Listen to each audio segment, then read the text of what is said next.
Hello everyone, कैसे हैं आप लोग। उम्मीद करती हूँ आप बहुत अच्छे होंगे। आपका बहुत बहुत स्वागत है मेरे चैनल लेट्स कुक में।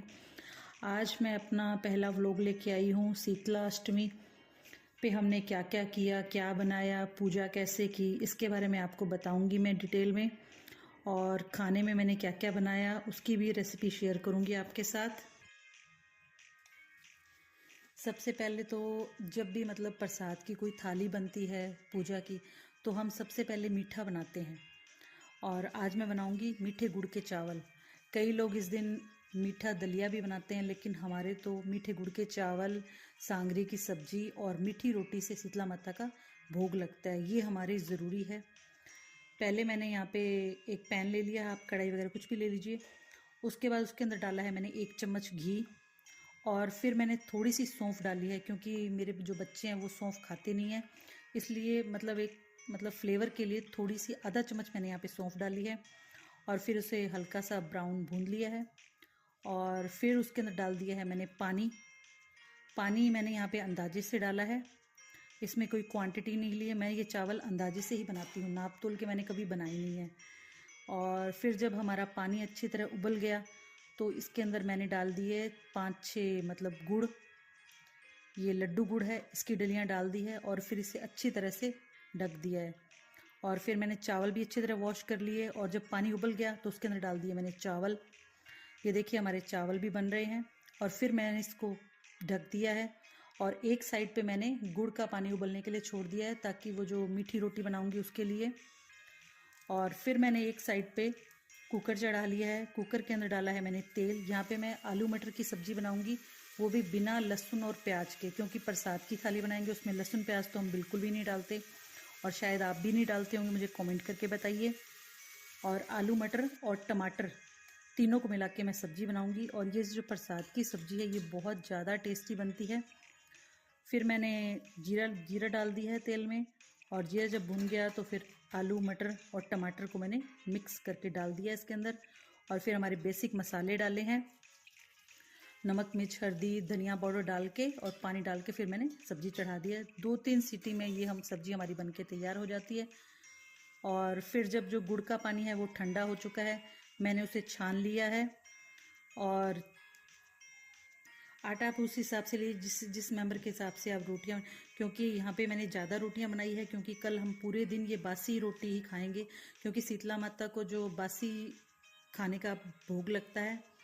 फिर मैंने इसके अंदर डाला है मोइन में घी आप ज़रूर डालिए, क्योंकि घी से जो रोटियां हैं वो बिल्कुल सॉफ्ट बनती है और खाने में भी ईजी रहती है। और फिर मैं डालूँगी धीरे धीरे करके इसके अंदर गुड़ का पानी। अच्छी तरह से आप धीरे धीरे करके डालिए, गुड़ का पानी एकदम मत डालिए, नहीं तो जो हमारा आटा है उसके अंदर गांठें पड़ जाती है, और फिर वो आटा बिल्कुल भी अच्छा नहीं बनता, और ना ही इससे जो रोटियां परोंठे बिल्कुल अच्छे बनते हैं। इस तरह से आप गूंद लीजिए बढ़िया तरह से। इसको थोड़ा सा टाइट में गूंदिएगा, जो इसके परोंठे हम रोटी बनाएंगे वो बहुत ज़्यादा टेस्टी बनते हैं। ये आटा देखिए मैंने अच्छी तरह से इसके अंदर गुद्दे मारे हैं और अच्छी तरह से इसको गूंद लिया है। ये आटा जो हमारा बनके हो चुका है तैयार। फिर मैं ऐसे करूँगी, क्योंकि इसी परात में हमें नमकीन गूंदना है, इसलिए ये जो आटा है इसको मैं अच्छी तरह से करके एक प्लेट में डाल के और थोड़ा सा घी लगा के मैं इसे साइड में ढक के रख दूँगी, ताकि जो हमारा दूसरा जो आटा है नमकीन रोटी का, जो मिस्सी बेसन की रोटी बनाऊँगी उसका मैं अच्छी तरह से गूंद दूँ। फिर मैंने यहाँ पे डाला है बेसन। हम एक तो बेसन की रोटी बनाते हैं, एक मीठी रोटी बनाते हैं। दोनों रोटियाँ ये कल अगले दिन हम खाते हैं, ये बिल्कुल भी ख़राब नहीं होती आप इस हिसाब से बनाएंगे तो। और फिर इसके अंदर मैंने डाल दिया है थोड़ा सा गेहूं का आटा, और फिर इन्हें अच्छी तरह से मिलाऊंगी। और फिर मैं डालूंगी सूखा धनिया, जो साबुत धनिया होता है वो, उसको अच्छी तरह से क्रश कीजिए अपने हाथों से, मसल के इसमें डालिए, क्योंकि इससे जो रोटी है उसका टेस्ट बहुत ज़्यादा अच्छा आता है। और फिर इसके अंदर डालेंगे बेसिक मसाले। यहाँ पे मैंने डाला है धनिया, हल्दी, मिर्च, नमक टेस्ट अनुसार। मैं यहाँ पे अंदाजे से डाल रही हूँ, मैंने यहाँ पे कुछ भी नाप तोल के नहीं डाला है। फिर इन्हें अच्छी तरह से मिक्स करेंगे, ताकि जो हमारा जो मसाला है वो अच्छी तरह से सारे आटे के अंदर हमारा मिल जाए, फैल जाए। और मिक्स करने के बाद हम इसके अंदर डालेंगे मोइन। घी आप ज़रूर डालिएगा, अगर आप घी नहीं डालते तो आप तेल भी डाल सकते हैं, लेकिन घी से जो हमारी रोटियां हैं वो बहुत ज़्यादा सॉफ्ट बनती है। इस तरह से फिर आप घी डाल के अच्छी तरह से सारे आटे में मिलाइए, ताकि वो जो घी है अच्छी तरह से सारे आटे में फैल जाए। इससे जो आटा हमारा बिल्कुल ही सॉफ्ट बनेगा एकदम। और फिर हम इसे गूंदेंगे थोड़े से गुनगुने पानी से। आप बिल्कुल ठंडे पानी से इसे मत गूंदिएगा, गुनगुने पानी से गूंदेंगे तो आटा हमारा बिल्कुल सॉफ्ट होगा एकदम।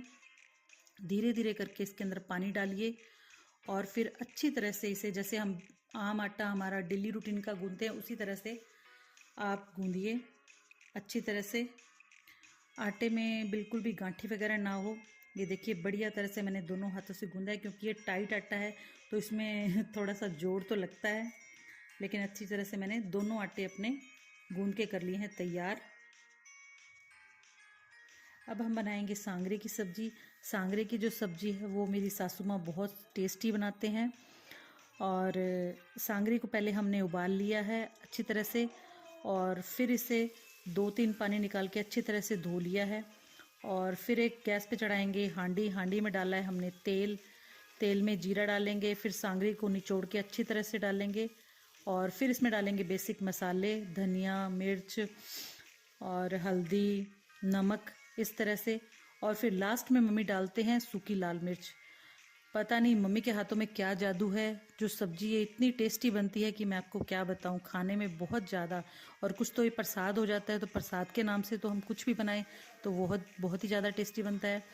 और जहाँ तक मुझे लगता है कि सांगरी ये जो हमारे राजस्थान में मतलब ये होती है, ये और किसी स्टेट में नहीं होती। अगर आपके यहाँ पे बनाते हो आप इस तरह की सब्जी सांगरी की, तो मुझे कमेंट करके ज़रूर बताइएगा। चावल और दोनों सब्जियां मैंने बना के तैयार करके रख दी है साइड पे। अब हम बनाएंगे हमारी रोटियां। यहाँ पे मैंने परांठे बना रही हूँ, जैसे रोटी बना के उसके दोनों तरफ से घी लगा के। आप यहाँ पे घी तेल किसी का भी यूज़ कर सकते हैं, जिस तरह से आप परांठे बनाते हैं। और फिर इनको अच्छी तरह से आप दबा दबा के सेकिए, ताकि ये कच्चे ना रह जाए। हमें बहुत सारी बनाने हैं, नमकीन और मीठे दोनों ही, इसलिए मैं और मेरी देवरानी दोनों लगे हुए हैं।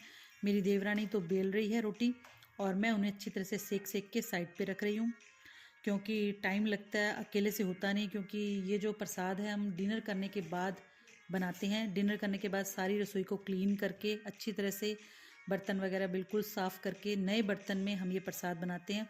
और सफाई का बिल्कुल मतलब अच्छी तरह से ध्यान रखते हैं, क्योंकि ये प्रसाद है, माता को इसका भोग लगता है अगले दिन। और पहले हम बनाएंगे मीठी रोटियां, फिर हम बनाएंगे नमकीन। मीठी रोटियां मैंने बना के साइड पे रख दी हैं, आप देख रहे हैं।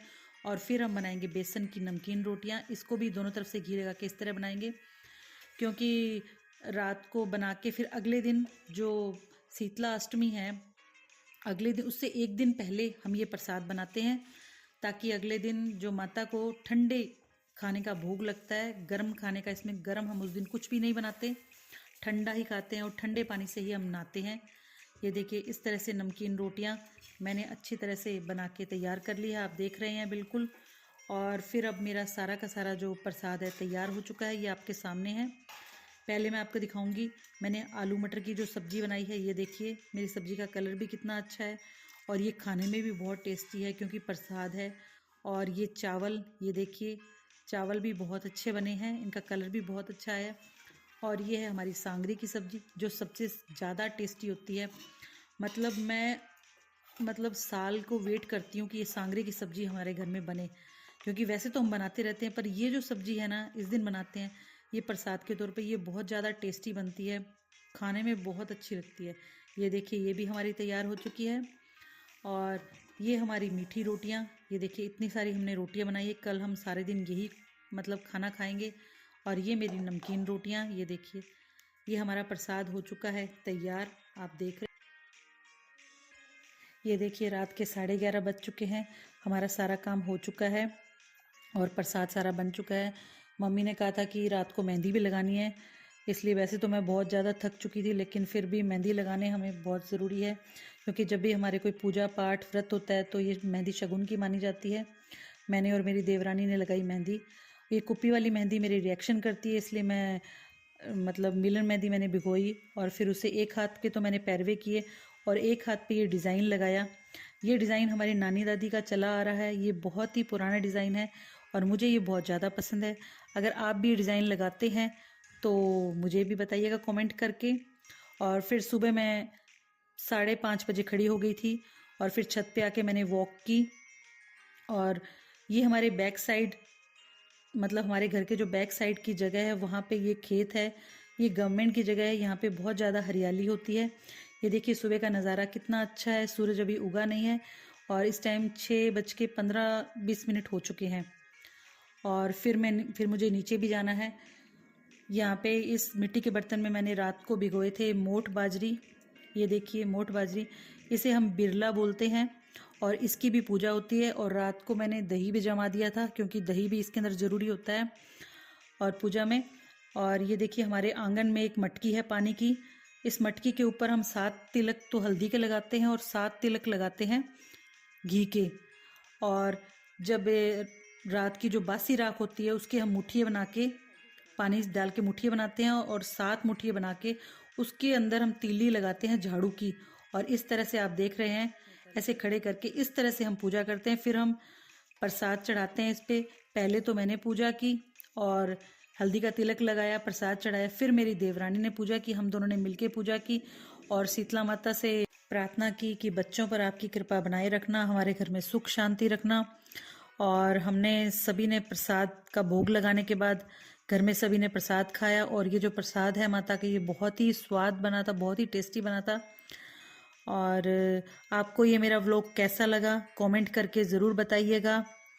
और फिर मिलते हैं अगली वीडियो में। बाय बाय दोस्तों।